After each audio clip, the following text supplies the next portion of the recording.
Nabi Ibrahim alaihissalam melihat sesuatu di dalam mimpi beliau, yang mana sesuatu itu sesungguhnya tidak diceritakan.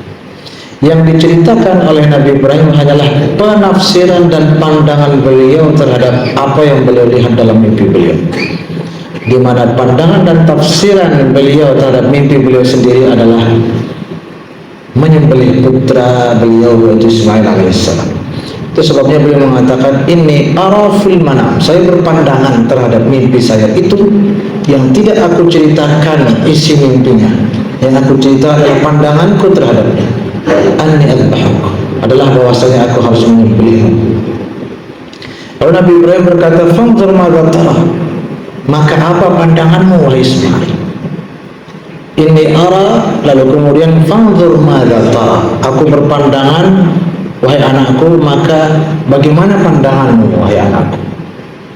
Jadi ini ara umumnya diartikan aku melihat dalam mimpiku, padahal tidak demikian. Sebab Nabi Ibrahim melanjutkan dengan fanzur madza tara, maka apa pandanganmu, bukan apa yang kau lihat dalam mimpimu. Tidak. Ala kulli hal, Nabi Ibrahim di sini mengajarkan tentang musyawarah, tentang bagaimana menyingkirkan ananiyah dan egoisme. Yang lebih indah lagi ketika sang Ismail alaihissalam menjawab, ya abati if'al ma tu'mar, wahai ayahku, tidak penting pandanganmu dan pandanganku, tidak penting mimpimu dan mimpiku, yang penting adalah apa perintah Tuhan kepada kita, kepadamu, apa keinginan Tuhan.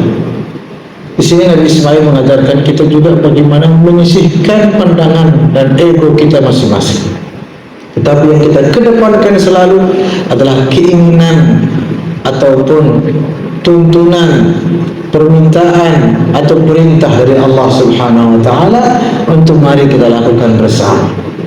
Begitu juga dalam rumah tangga. Tidak sedikit suami dan istri masing-masing fokus pada keinginannya sendiri-sendiri. Padahal andai kata keduanya fokus pada keinginan Allah terhadap mereka, maka sungguh bahagia rumah tangga tersebut. Di sini kemudian Nabi Ismail berkata setelah if'al ma tu'mar, lakukan apa yang engkau diperintahkan.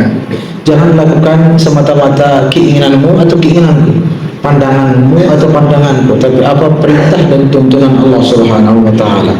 Terlebih sebagai nabi dan rasul, tentu apa yang dilakukan dan diucapkan harus berdasarkan wahyu ilahi. Selanjutnya Nabi Ismail mengatakan, satajiduni insyaallah minas sabirin. Engkau wahai ayahanda akan menemukan saya insyaallah dapat bersabar. Pelajaran juga tambahan di sini, insyaallah minas sabirin, bukan minas sabirin insyaallah. Insyaallah sabar, bukan sabar insyaallah.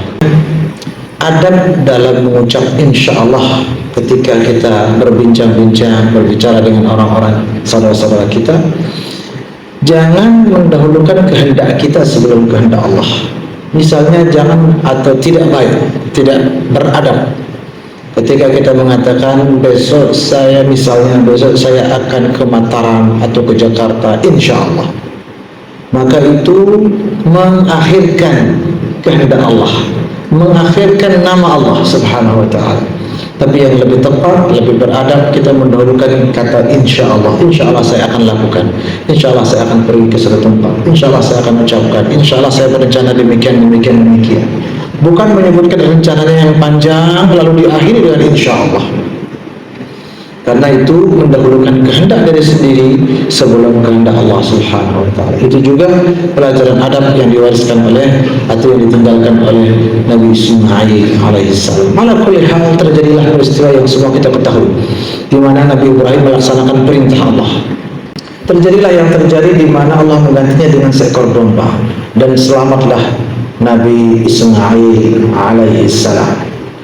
Disinilah pelajaran hakikat inna lillahi wa inna ilaihi raji'un.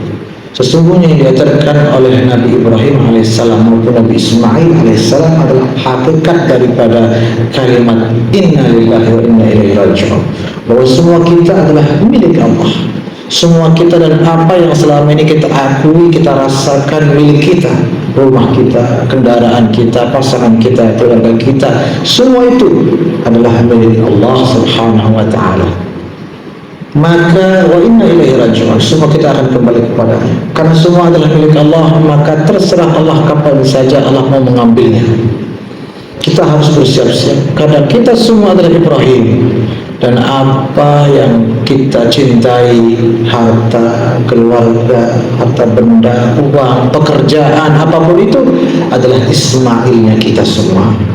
Haruslah kita selalu bersiap-siap siaga dan menyadari dengan sesadar-sadarnya bahwa semua itu yang kita sayangi, itu yang kita cintai, itu adalah milik Allah, bukan milik kita.